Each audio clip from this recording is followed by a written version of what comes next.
Of the games announced this console generation, Dead Island 2 was easily one of the more interesting ones to look at. Not because of the content per se, but more because of its interesting development history. There's been plenty of games this gen that took their time getting made, but Dead Island 2 feels special since it's been almost 6 years since we first heard about it, and we still don't seem to be any closer to actually playing the game. Now, I'm not the biggest fan of Dead Island. I've only finished the first game, and recently I started playing Riptide on PS4, but I still see why people love it, and it's what's made the sequel's long wait time all the more confusing. To try and clear things up, and because it still feels appropriate in these COVID times, I thought it'd be interesting to take a quick look at Dead Island 2. Now, a sequel to Dead Island was a no-brainer coming off of the massive success of the first game, but interestingly enough, it seemed like there weren't any plans to bring developer Techland back on board. As early as May 2012, Spec Ops The Line developer Jaeger was picked to work on Dead Island 2, despite them having no input on the original game whatsoever. Dead Island Riptide would be announced a month later, but despite picking up after the events of the first game with the same cast returning, both Techland and Deep Silver's creative director, Sebastian Reichert, considered the game to be more like a spin-off. I don't know why they didn't consider Riptide a sequel when there's been tons of other games that offer a more of the same approach to their follow-ups, but it was more than likely due to creative disagreements with the publisher. According to a Eurogamer article, Techland was still a relatively small studio around the time of Dead Island 1's development, and during early negotiations, Deep Silver ended up owning the rights to the Dead Island IP, basically giving them the final say in what happens with the series. There was an article published on IGN that basically explained the whole situation better, with Techland's CEO going through their time working with Deep Silver. For example, Dead Island was originally more ambitious than they planned it, but because they had to meet the fall 2011 release window, they weren't able to delay it anymore and the game ended up being more buggier than they expected. That one trailer everyone talked about when they first heard about Dead Island, and you know what that trailer is, didn't have much to do with the final game. It kind of put Techland in a position where they wanted to rework parts of the game to match up with the trailer better. Despite hoping that the first game's success would lead to more creative freedom, it turned out that Techland ended up being one of the first people to know that someone else would be working on the sequel. As for what happened with Riptide, it turned out that was just meant to be a big DLC expansion for the first game, but it seems like it got the Halo 3 ODST treatment, with the publishers wanting to release it as something larger than they expected. At the very least, it seems like the two didn't have the worst business relationship. Techland came back to work on the definitive editions of Dead Island 1 and Riptide with an updated version of their in-house Chrome engine, though I couldn't find much information on their website that backs this up. At the end of the day though, Techland took their unused concepts and experience working on Dead Island to go work on Dying Light with Warner Brothers, leaving their old zombie RPG in the hands of Deep Silver and developer Jaeger. We'd catch our first glimpse of Dead Island 2 at E3 2014 with a CG trailer that showed off a massive change in tone from the first few games. When you compare the trailers side by side to the more grim and bleak trailers of prior Dead Island games and even Dying Light, Dead Island 2 was a huge departure in tone, with a more comedic over-the-top tone like what you'd see from later Dead Rising games. Oh, shit. We'd get to see gameplay footage in August during Gamescom 2014, and we'd also get to learn more details about the sequel.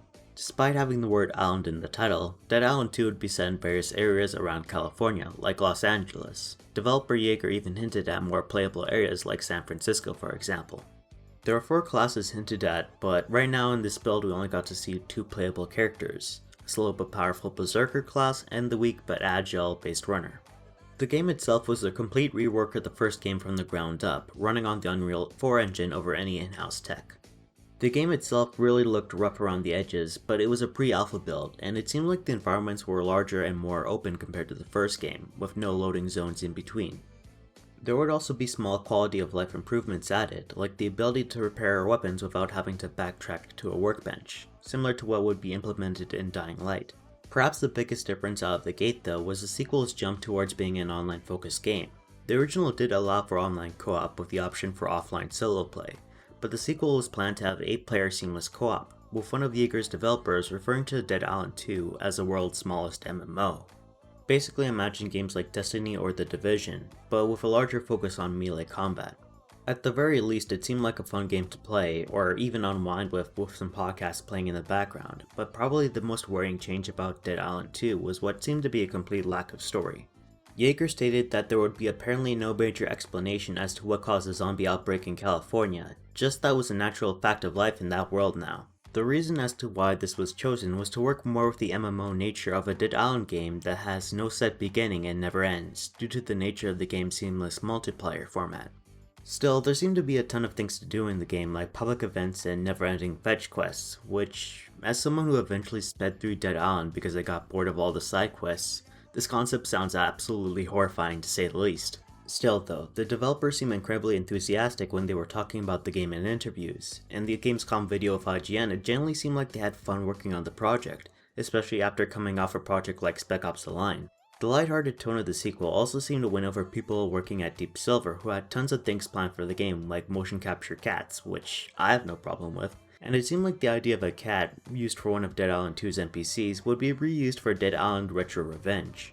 There were even plans for a Dead Island 2 beta as a pre-order bonus for those who bought Escape Dead Island, which I really hope anyone who bought that game was reimbursed for it, as the beta never came to be.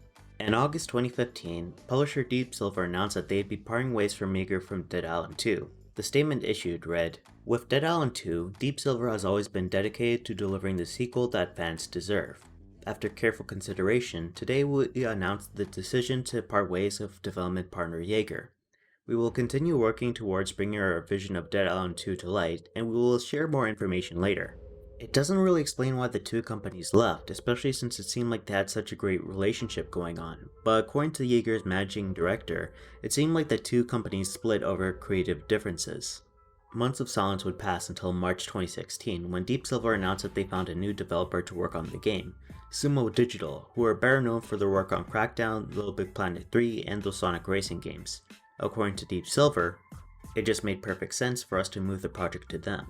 We will reveal details at a later date, but for now I'd just like to say that we are obviously super excited about the progress we are making with them. And after that came even more years of silence. Deep Silver always claimed on social media that the game was still alive and in development when asked about it, but beyond that we wouldn't see any in-progress screenshots, concept art, we wouldn't even know if the game was coming out anytime soon either. It wasn't until August of last year that we finally got an update of Dead Island 2 that basically stated that the game was onto its third developer, Dambuster Studios, and that this transition was in the works for quite some time. If you don't know who Dambusters is, they were originally a group of people called Free Radical, a studio founded by ex-GoldenEye 64 and Perfect Dark employees, who worked on games like the Timesplitters series. Later on, they were bought up by Crytek and turned into their UK branch, and they worked on the multiplayer for Crysis 2 and 3, as well as Rise Son of Rome. But you probably know them now for working on Homefront: The Revolution, a game that received mixed reviews to say the least. Some media outlets gave the game 5 to 6s out of 10, noting that the game was let down by technical issues, while personalities like DSP, Jim Sterling, and Zero Punctuation made it sound like one of the worst games ever. Having played through the game and the DLC for far more time needed on what eventually led towards the scrapped video, I could safely say that the game wasn't that bad and I genuinely had a ton of fun with the DLC, but it still had a ton of issues towards it which led back towards its rocky development. The short version was that it was a game that was rebooted midway through development for wanting to be an open world Half-Life 2, but it went through development hell after the developer's parent company Crytek basically refused to pay employees. Around this time they were going through financial troubles. Deep Silver basically purchased the Homefront IP and basically saved the studio, but because a fair amount of people left by that point, the game was worked on by a far smaller studio team than expected, and even the game's credits made a note of it. This isn't meant to be a knock against Dambusters, but it's definitely something that makes me worried about the state of Dead Island 2. The studio is still relatively small at 160 employees compared to Techland's roughly 300. And they're still currently hiring people to work on Dead Island 2, which according to the careers section on their websites will be releasing on next-gen consoles. According to other details from these job listings, it'll still be set in Los Angeles and still be using Unreal Engine 4, though according to the level designer's page, they consider it a bonus if you worked on both multiplayer and single-player maps before. And as far as Dead Island 2's development goes, that's basically all we know. We're still not sure how much of the game will be based on Yeager or Sumo Digital's work, whether it'll have a predominant focus on multiplayer like Yeager's plans for the game, and Dambuster Studios still hasn't put out much games yet under their new banner, so it's hard to use anything they put out as a reference of quality. The game has spent almost 10 years in development, and of course I doubt it could live up to all the time spent waiting for it, but who knows, I'd really love to be proven wrong in this case.